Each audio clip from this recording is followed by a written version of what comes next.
अनेक दशकांच्या संघर्षानंतर 20व्या शतकात बाबरच्या दुष्कर्मांच्या खुणा पुसण्यासाठी आणि भव्य राम मंदिर निर्माणाच्या लढ्याचं बिगुल वाजलं. देश स्वतंत्र झाल्यानंतर राम मंदिर बांधण्यासाठी अनेक प्रयत्न झाले, पण तत्कालीन सत्तारूढ काँग्रेसनं नेहमीच अडथळे निर्माण केले. काँग्रेसमुळे त्रस्त झालेल्या साधू संतांनी 1984 साली दिल्लीत धर्मसंसद आयोजित केली. धर्मसंसदेनं अयोध्या, मथुरा आणि काशी या स्थळांच्या मुक्तीसाठी प्रस्ताव मंजूर केला.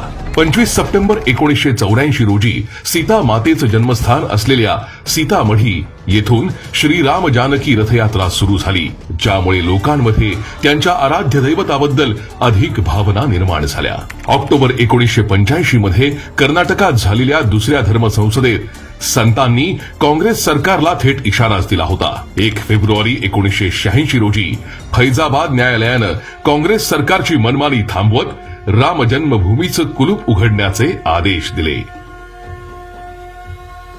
जून 1989 मध्ये हिमाचल प्रदेशातील पालमपूर येथे झालेल्या अधिवेशनात भाजपनं ठराव मंजूर करून अयोध्येत राम मंदिर बांधण्याचा संकल्प केला.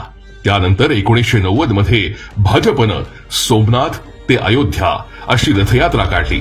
या रथयात्रेचे रणनीतिकार आणि शिल्पकार विद्यमान पंतप्रधान नरेंद्र मोदी होते आणि ज्येष्ठ नेते लालकृष्ण अडवाणी याचं नेतृत्व करत होते.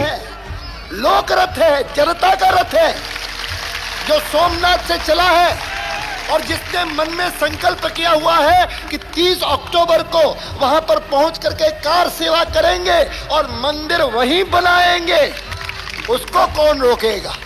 कौन सी सरकार रोकने वाली? 13 सप्टेंबर 1990 रोजी पीएम मोदींनीच या यात्रेच्या मार्गाची आणि कार्यक्रमाची पहिली माहिती दिली होती.